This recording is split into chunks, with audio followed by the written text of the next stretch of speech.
Hello everyone and welcome to All Things Watched. In this video we are going to talk about a brand new Netflix original anime which is titled Orion and the Dark. And this was a really cool little story, a really cool little movie which basically follows the story of the character known as Orion, who was portrayed by Jacob Tremblay. Well, actually he was voiced because this was of course an animation, so Orion was voiced by Jacob Tremblay and he did a great job with his performance with voicing the character. And so essentially the story is about this child who's actually afraid of the dark. And of course he has a really cool imagination and whatnot as well. He seems like he struggles a little bit with social anxiety and all this kind of stuff. And so he ends up, one night he ends up basically, putting on his big boy pants and toughens up and puts on some hard skin and basically decides to confront the darkness. And of course, the darkness actually ends up becoming an actual physical character. And I thought that that was such a cool concept, and I really liked where the story went from there. Now, the character Dark was actually voiced by Paul Walter Hauser, I believe is how you pronounce that name, or Hauser, and he did a phenomenal job with his performance as Dark. With the voice just suited the character so well, and he really brought a lot of heart to Darkness. And I just thought it was really well done and really well cast. And so, of course, with the Darkness, you had a bunch of other characters introduced as well. You had Unexplained Noises, which was a really funny character. You had Quiet, which was a really cool character, and of course Sleep, Insomnia, and then of course you had the opposite of Darkness. You also had Light and whatnot. And so you really had all these really cool entities and all these really cool characters basically trying to sort of help Orion get over his fear.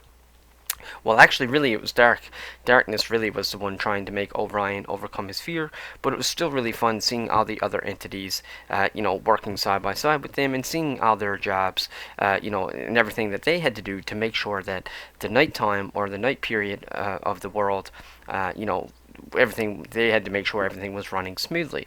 And I really liked how they got to exercise all of their different abilities as well, especially Sweet Dreams, I believe was her name, or Dreams, or Sweet Dreams, sorry, who was actually voiced by Angela Bassett, so a really big name there as well.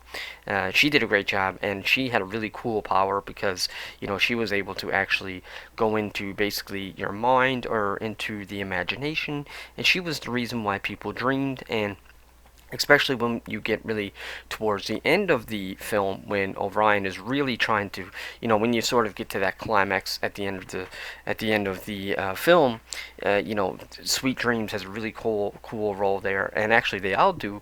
It ends up having to be Orion and of course Dreams and Insomnia and all these different entities basically end up teaming up and working together. Now, I also really liked that there was another dynamic in the movie as well, a character known as Hypatia, and Hypatia was actually Orion's daughter, because they do sort of do a little bit of, they do sort of show you a couple of generations in this movie. It's not just Orion, it's also Orion's daughter, and even the way that they transitioned from it sort of being Orion's story, and then you end up learning that he's actually telling this story to his daughter Hypatia. The transition on how they did that I thought was done really well, and the animation looked really well, and honestly it was a really compelling story, and I would actually really highly recommend this story, especially for if you had a child or someone who actually did did have a lot of social anxiety, or maybe even truly was afraid of the dark. I really do think that this movie would really probably bring them out of that fear, at least to some degree, and I really like the idea of actually having Dark become a character. It's not like Orion was just talking to the shadows. It's not like he was just hid away. He was actually talking to someone, actually interacting with someone. And like I said, Paul Hauser's performance with Dark was just phenomenal. He did a great job. Hypatia is a really interesting character as well. Orion's daughter, the voice for that character her performance was spot on as well. And she was very creative, kind of like Orion. Orion was sort of telling her the story and almost coming up with the story.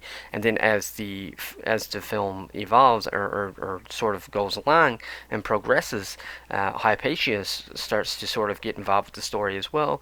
You learn that she's very creative, and you learn that, you know, she is at least appears to be somewhat of a writer. She writes these little poems and whatnot, and so by the time you get to the very end of the movie, you sort of have Hypatia and Orion almost working together, telling this story for sort of both of them to kind of, you know, get over that fear of darkness and whatnot. And it was just a really nice, a really family-oriented story, and it was really nice to see Hypatia and Orion. I also really liked how they tied up stuff. They show you and reveal things to you at the very end of the movie in the third act that you don't really, or at least for me, I didn't even really think about it during the movie. I was just kind of just enjoying the movie and watching it, but they do sort of sum up a lot of things at the end that maybe you were wondering. They do, like, they give you a really good conclusion to everybody's story, and then they do something that I really was not expecting as well with Hypatia. And it was just really cool to see that. Now, if I was going to nitpick this movie, if I had like one really small complaint about the movie, I would say that there is a sequence, and this is not really a spoiler, I don't think. I don't think this would actually ruin the movie for you, but if you are a little bit nervous, then maybe, you know, just turn away from the video now, because I am going to talk about one scene that happens at the very end of the movie, but I don't think it's enough to really ruin it for you.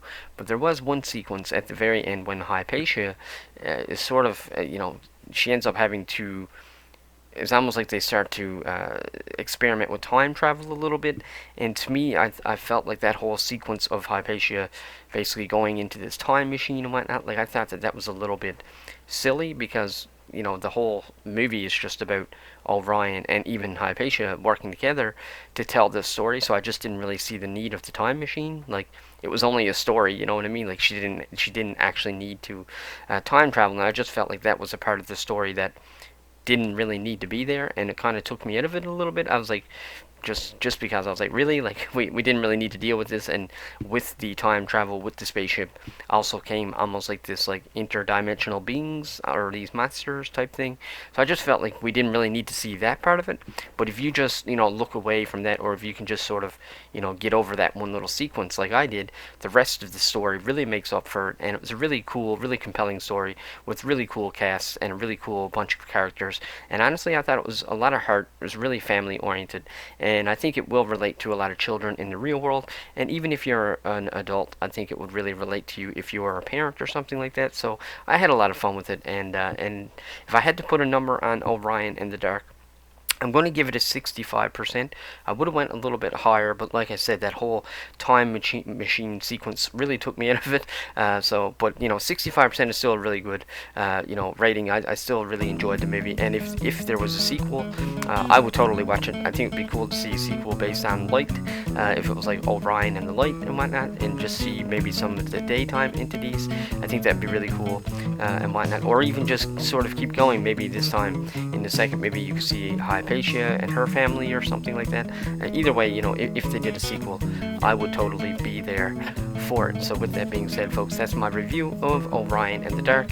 Let me know in the comment section below if you've seen it, and if you liked it, tell me why or why not. If you like this video, click that subscribe button, and until the next one, take care.